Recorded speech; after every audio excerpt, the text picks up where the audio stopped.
You earn more now than you did 3 years ago. Maybe double. Maybe triple. But you know that feeling of it's never enough? That pattern of spending everything that comes in? That money anxiety that hasn't changed one bit despite earning more? You look at your bank account and think, how is it possible to be in the same place if I now earn so much more? And the answer will shock you, because your income increased but your identity didn't. You still see yourself as poor. And as long as your self-image is that of a poor person, you'll sabotage any higher income to confirm this identity. Welcome to the 4th episode of The 7 Unconscious Blocks to Wealth. In previous episodes we talked about inability to receive, about destructive comparison, about neurotic control. Today we'll talk about perhaps the most fundamental block of all, financial identity. Because you can't go beyond what you believe you are. Your external reality eventually always aligns with your internal self-image. And if you see yourself as poor, the universe will conspire to keep you exactly where you believe you belong. Carl Jung understood something profound about identity that most people completely ignore. He said the unconscious contains not just memories and traumas, but also our fundamental self-image. And this self-image, this self-concept, operates like a thermostat. When your external reality goes beyond what your internal self-image believes possible, the unconscious activates sabotage mechanisms to bring you back to normal. And normal is defined not by objective reality, but by your deep belief about who you are. Let me give you a concrete example for this to make total sense. Imagine a thermostat set to 68 degrees Fahrenheit. If the room temperature rises to 75 degrees, the thermostat doesn't think, great, it's warmer, let's keep it this way. No. It automatically activates air conditioning to bring the temperature back to 68. Similarly, if it drops to 60 degrees, it activates heating to rise back to 68. The thermostat maintains temperature at the programmed setting, no matter what happens externally. Your financial self-image works exactly like this. If you see yourself as person who earns $40,000 per year, that's your internal setting. When you get a raise and start earning $80,000, you don't think, great, now I'm a person who earns $80,000. No. Your unconscious, your internal thermostat, activates sabotage mechanisms to bring you back to the normal of $40,000. Oh. Unexpected expenses appear. Emergencies arise. You develop spending habits that consume the extra income. You find creative ways to maintain the same real financial level, despite earning double. And here's the cruel part. You don't do this consciously. You don't wake up thinking, I'm going to sabotage my financial success today. It happens automatically, unconsciously, in ways you don't even notice until the money is gone and you're wondering, how did this happen again? Let me tell you about James. James worked as a graphic designer in Portland earning $35,000 a year. It was enough to cover basics but always tight. James constantly complained that if he earned more, everything would be different. If I earned $70,000, I'd save half every month. If I earned more, I'd invest, travel, live better. Then James got a significant promotion. Salary went to $72,000. More than double. James was euphoric. In the first few days he thought about everything he'd do differently now that he had real money. But something strange started happening. In the first months James saved a little. But soon he started adjusting his lifestyle. Moved to a more expensive apartment. Now I can afford it. Bought a car, always wanted one and now I can. Started eating out more frequently, I deserve it after being tight for so long. 6 months later, James was in exactly the same financial situation as before. Earning more than double but living as tight as before.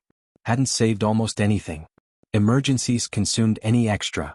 And James didn't understand, how is this possible? I earn so much more now. I should be swimming in money. But I'm in the same place. What James didn't realize, his income had increased but his identity hadn't. Deep down, James still saw himself as person who lives tight, person who never has enough, lower middle class person struggling to survive. So even earning $72,000, he unconsciously created a life that kept him in that familiar state of tightness. Because that was what his identity knew. That was normal for who he believed he was. Jung would say James was identified with an imago, an internal image of himself as financial struggler. And this imago was stronger than external reality.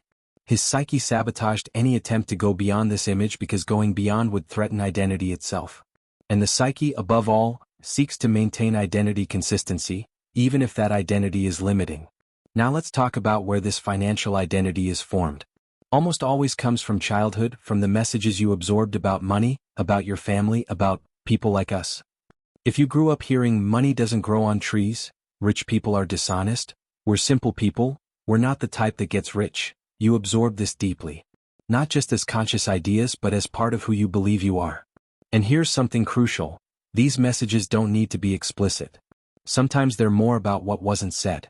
If nobody ever talked about investing, about building wealth, about prosperity as a real possibility, you absorb by omission, this isn't for people like us. If you never saw anyone in your family or close community prosperous, you absorb, our kind of people don't get there. Let me tell you about Jennifer. Jennifer grew up in a family where money was always a stress source. Parents arguing about bills. Constant feeling of scarcity. Messages of we have to save on everything, we can't afford, money is difficult. And a phrase Jennifer heard constantly, we're not rich, we're honest workers. That phrase, said with pride by her parents, planted something deep in Jennifer's unconscious. The equation rich equals dishonest, and us equals honest workers equals not rich. Being rich would mean betraying family identity. Would mean no longer being one of us. Would mean, at some deep level, losing belonging. Jennifer became a successful lawyer. Objectively earned very well. But always felt poor. Always lived with financial anxiety disproportionate to what she earned. Saved money compulsively but never felt secure. And the most revealing pattern, she sabotaged opportunities to earn even more. When big cases arose that would pay a lot, Jennifer felt visceral discomfort. This is greed, she thought. I don't need that much. And refused or charged less than she could. When colleagues suggested she open her own firm and potentially earn much more, she always found reasons not to. Too much risk, not my style, prefer security. It took years of therapy for Jennifer to understand. She wasn't being humble or prudent. She was being controlled by an unconscious identity of not rich. Every time an opportunity to really prosper appeared, the internal imago whispered, this isn't for people like you. You're an honest worker, not rich. And Jennifer, without realizing, obeyed. Jung would call this a complex, a set of ideas, emotions and memories grouped around a central theme. Jennifer had a poverty complex, where prosperity was unconsciously associated with dishonesty, family betrayal, identity loss. And this complex sabotaged any real movement toward wealth. Now let's talk about a particularly cruel aspect of financial identity, financial impostor syndrome. It's when you earn well, maybe even very well, but always feel you don't deserve it, that you're a fraud, that any moment they'll discover, you shouldn't be at that level. This syndrome comes directly from non-updated identity. Your external reality changed, you're earning well, have titles, have objective success. But your internal identity is still, person who shouldn't be here, person who isn't the successful type. So you live in constant anxiety, waiting for the other shoe to drop, sabotaging your own success because unconsciously you believe you don't belong to it. Let me tell you about Edward. Edward came from a very poor family, rural Kentucky, raised by a mother who worked as a housekeeper. He studied hard, got a full scholarship to college, graduated in engineering, and at 35 was a director at a multinational earning $250,000 per year. Incredible success by any objective metric. But Edward lived in perpetual anxiety. Felt he was a fraud. That he didn't deserve to be there. That his colleagues and superiors, majority from wealthy families, were naturally more suited to those positions than him. He worked obsessively, always trying to prove he deserved to be there. But never felt secure. Never felt like he really belonged. And here was the sabotage pattern. Edward didn't invest the money he earned. Kept everything in savings for security, because it might be temporary. Didn't buy anything significant because don't want to get used to this and then lose it. Lived a life of someone earning $60,000, not $250,000, because unconsciously didn't believe that level was really his. And worse, when an opportunity arose for partnership in the business that would potentially make him truly wealthy, Edward panicked and refused. Why? Because that would make it real, permanent, undeniable. And his identity couldn't process that. He could tolerate success if it was temporary, luck, accident. But becoming really, permanently prosperous? That would completely break his self-image. Jung would say Edward was trapped between two conflicting imagos, the internal imago of poor country boy, and the external reality of successful executive.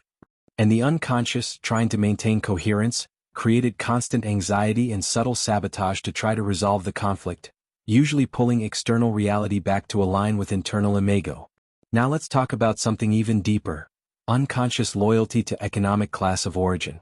It's when you unconsciously believe that prospering would be betraying where you came from, that getting rich would be forgetting your roots, becoming different, losing connection with family and friends left behind. This is especially strong in people from poor families or lower middle class who achieve social mobility.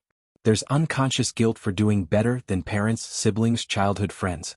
And this guilt generates sabotage.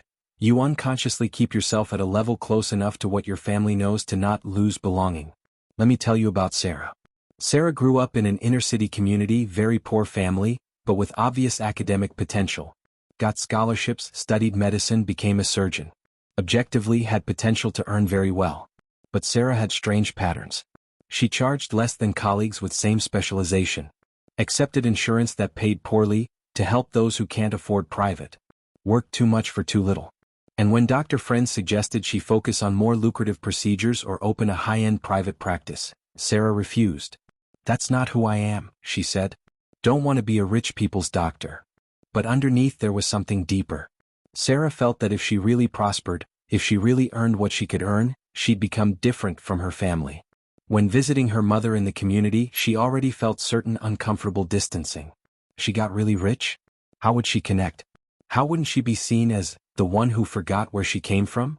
So Sarah unconsciously kept herself at an intermediate financial level. Better than her family of origin, yes. But not so much as to create an unbridgeable gap. It was unconscious loyalty disguised as humility. It took deep therapeutic work for Sarah to understand she could prosper and maintain connection with roots. That wealth didn't mean betrayal. That, in fact, the more she prospered, the more capacity she'd have to really help the community where she came from in meaningful ways. But this reframing took time because it touched something as deep as identity and belonging. Jung would say Sarah was dealing with conflict between individuation, becoming fully herself, including prospering, and participation, mystique, unconscious identification with collective of origin. And resolution wasn't denying either side, but integrating, maintaining connection with roots while allowing full expression of potential. Now let's talk about identity update. How do you change financial self-image? How do you reprogram the thermostat? Because here's the truth: if you don't consciously update your identity, it will remain stuck in the past. And you'll sabotage any success that doesn't fit this old identity. First step: awareness. You need to bring to light your current financial self-image. Ask yourself honestly, who do I believe I am financially? Not who you want to be. Not who you should be. Who you really deeply believe you are. Am I a person who always lives tight? Am I a person who struggles but never prospers? Am I a person who isn't the type that gets rich? Am I a person money escapes from? Identify the core belief. Second step: trace the origin. Where does this self-image come from? What messages did you absorb in childhood? What patterns did you observe in family? What conclusions did you draw about people like us? Not to blame but to understand. When you see your financial identity was constructed, not born with you, you realize it can be reconstructed. Third step: question the belief. Is this self-image absolute truth or just a belief you internalized? If you believe, "I'm not the type that gets rich," ask, why not? Based on what? Who decided this? And more important, does this belief still serve you or is it limiting you? Fourth step: consciously build new identity. It's not empty affirmation. It's deep decision about who you're choosing to be. I am a person who prospers. I am a person who manages money wisely. I am a person capable of wealth. And then, crucial, start acting consistently with this new identity before feeling it's true. Let me tell you about Robert because his story perfectly illustrates this process. Robert grew up poor, rural Mississippi, alcoholic father, mother doing house cleaning. He deeply absorbed, "We're unlucky with money. Our type never prospers. Money isn't for us." At 30, Robert was a programmer earning reasonably well but lived tight. Spent everything. Never saved. Always bad luck, consumed any extra. He was living exactly the identity he absorbed, unlucky with money. Then Robert did Jungian therapy. Therapist asked, "Who do you believe you are financially?" Robert answered without thinking, "I'm unlucky with money. Always was, always will be." Therapist asked, "What if that's just a story you tell about yourself, not objective truth?" That question broke something. Robert started investigating. Traced the belief's origin. Saw it came from family. Questioned, is it absolute truth or just learned pattern? Realized, it was pattern, not destiny. Then Robert did something radical. Consciously decided to build new identity. I am a person capable of prospering and maintaining prosperity. At first didn't believe it. Felt false. But started acting according to this identity even without fully believing. A person capable of prospering and maintaining prosperity saves consistently. So Robert set up automatic transfer of 20% of salary to investment before seeing the money. A person capable of prospering invests in growth. So Robert took an expensive specialization course but would increase market value. A person capable of prospering makes strategic, not emotional, financial decisions. So Robert created a financial decision system based on clear criteria. And something incredible happened. First months were difficult. The unconscious resisted. Emergencies tried to appear to consume saved money. Impulse to spend arose strong. But Robert persisted, acting according to new identity even when it didn't feel natural. After 6 months, something changed. Action started feeling more natural. New identity started solidifying. And a year later, Robert looked back and realized, had saved more that year than in all previous life combined. Not because he earned more, but because identity changed. And with changed identity, behaviors changed. And with changed behaviors, results changed. Jung would say Robert had gone through an individuation process in the financial aspect. Separated from the family collective imago of unlucky with money, and built an authentic self capable of prosperity. Wasn't instant, wasn't easy, but was real. Now let's talk about something crucial. Your financial identity affects not just how much you save, but how much you allow yourself to earn. If you see yourself as person of salary X, you'll unconsciously sabotage opportunities to earn significantly more because it doesn't fit the self-image. This manifests in subtle ways. You don't apply for a position much above your current because, I'm not that level. You don't charge high value for freelance work because, who am I to charge this? You don't invest in your own business because, I'm not the entrepreneur type.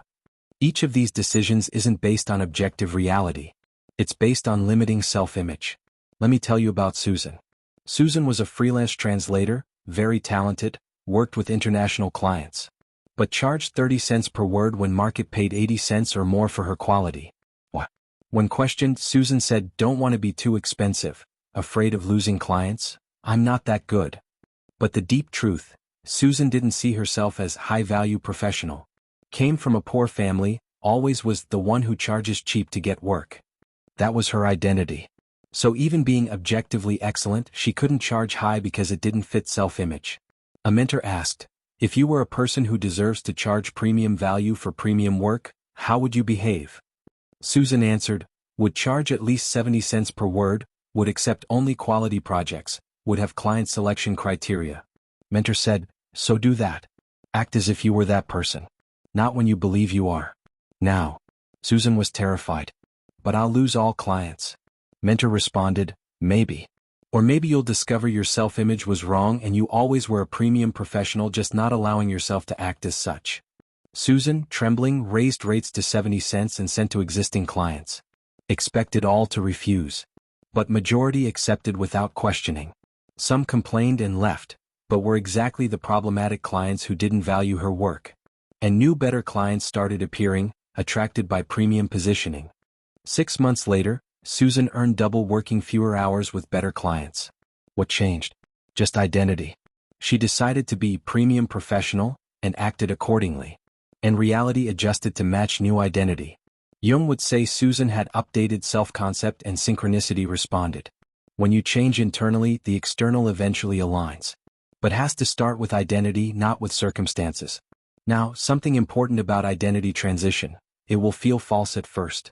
Will feel like imposture. You'll act according to new identity while internal voice says, who do you think you are? This is normal. This is expected. Continue anyway. It's like method actors who completely assume the character. At first they're acting. But as they persist, something changes. They start incorporating the character. It becomes part of them. You're doing the same thing with financial identity. At first you're acting like a prosperous person.